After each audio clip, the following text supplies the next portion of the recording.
Halo, ketemu lagi dengan Rojali kali ini.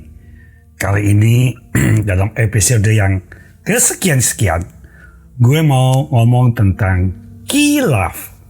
Begitu sering kita mendengar kata khilaf, bahkan kita sendiri seringkali ketika kita merasa nggak nyaman karena melakukan sesuatu kesalahan secara normatif, kita biasanya menggunakan kata khilaf. Gua nggak menyebutkan arti kata khilaf itu menurut teorema tertentu ya. Tapi gue tuh baca berita di detik.com, headline-nya cukup lucu gitu. Dosen mengaku khilaf cabuli mahasiswi saat minta tanda tangan skripsi. Jadi khilafnya itu antara cabul dan ketika skripsi gitu. Jadi, apakah skripsi membuat si dosen itu menjadi cabulers atau mungkin si dosen itu butuh bacol kali ya. Cuman dia mungkin nggak pernah lihat yang namanya micet gitu. Seharusnya dia ke micet gitu. Kan banyak yang BO gitu kan. Jadi atau misalnya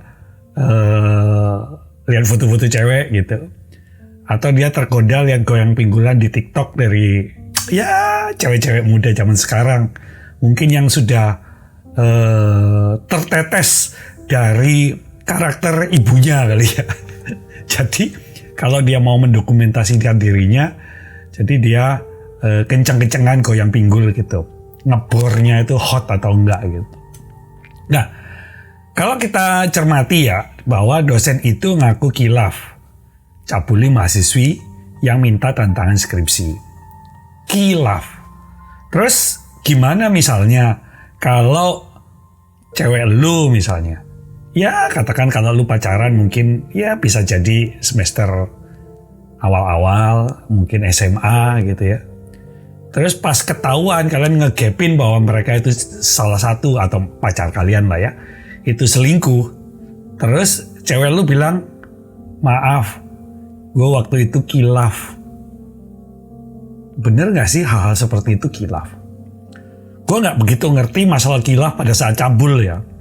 Karena tentunya kalau sampai diperiksa polisi itu pasti bukan konsensual gitu. Tanpa persetujuan kedua belah pihak gitu. Oke, kita ngomong tentang selingkuh. Apa bener sih selingkuh itu khilaf? Kayak gini nih. Kenapa kalau selingkuh itu bukan khilaf? Satu, pada dasarnya perselingkuhan dilakukan secara sadar. Masa khilaf? Masa gak sadar selingkuh? Coba buat pelakor-pelakor yang udah pernah ke gap, apa kalian khilaf? Pasti masing-masing punya motif. Nah, kemudian cowoknya juga gitu, nggak mungkin nggak sadar gitu ketika melakukan perselingkuhan gitu, dan kemudian mengaku khilaf. Itu sebabnya salah satunya perselingkuhan bukan khilaf, karena dilakukan secara sadar, dua-duanya sadar. Nah, yang kedua, perselingkuhan dipicu oleh keinginan dan persetujuan dengan pihak ketiga. Jadi misalnya pihak ketiga tuh kan sering hubungan ini rusak karena adanya pihak ketiga gitu. Berarti ada persetujuan antara si A dengan pihak ketiga tadi. Jadi karena ada persetujuan, kalaupun nanti mengarah ke konsensual, gue nggak ngerti ya. Kalau udah suami istri tentunya bisa dipenjara itu. Nah, masa masih ngaku khilaf gitu?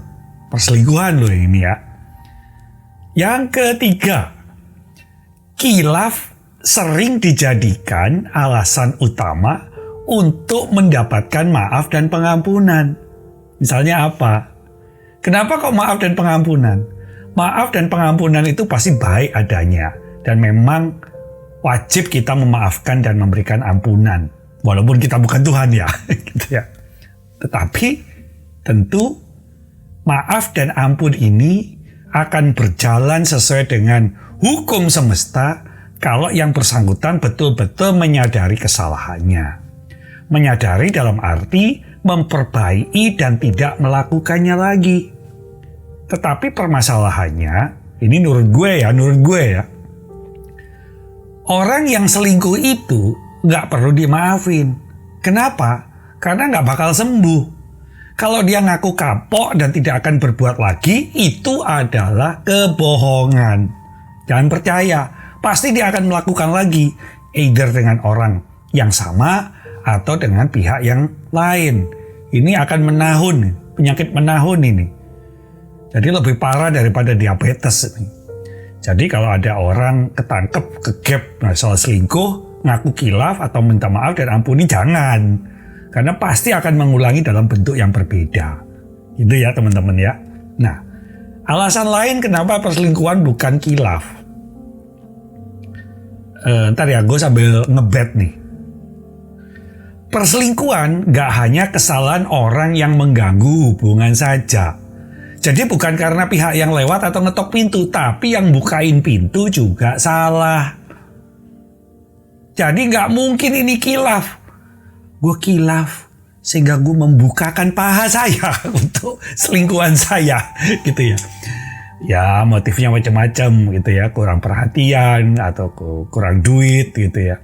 Kira-kira begitu. Nah sekarang yang kelima nih, penuntas nih. Selingkuh adalah bukti ketidakseriusan seseorang terhadap hubungan. Jadi bukan kilaf. Kalau nggak serius dengan hubungan, lalu serius terhadap apa? Kalau misalnya masih mau ke A, B, C, dan D, maka ya kembali lagi. Mungkin orang yang suka selingkuh itu kalau cowok jarang buka micet, nggak tahu aplikasi micet gitu ya. Tempat penipuan, tempat hal-hal cabul gitu ya. Dan kalau cewek mungkin dia nggak pernah pasang iklan untuk dicabuli gitu di micet gitu. Well, gitulah.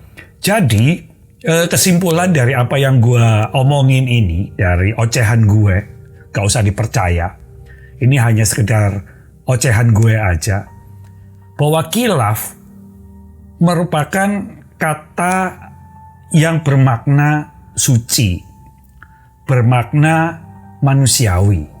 Tetapi seringkali manusia tidak menggunakan kata kilaf itu sebagai sarana yang manusiawi.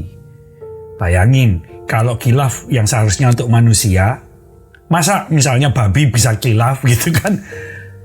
Anjing bisa kilaf gitu kan? Nah kalau manusia kilaf, lalu bagaimana? Apakah ada proses perbaikan? Proses perbaikan itu bukan hanya kulitnya saja, tetapi memberikan hal yang menjadi model kesungguhan dari pertobatannya itu. Sampai di sini dulu. Mungkin teman-teman ada yang ingin komen atau misalnya ngalamin terjadi sesuatu dan orang yang melakukan sesuatu itu mengaku kilaf terhadap teman-teman, atau teman-teman yang ngaku kilaf pada saat melakukan kesalahan. Sampai di sini dulu. Sampai ketemu lagi. Salam Rojali.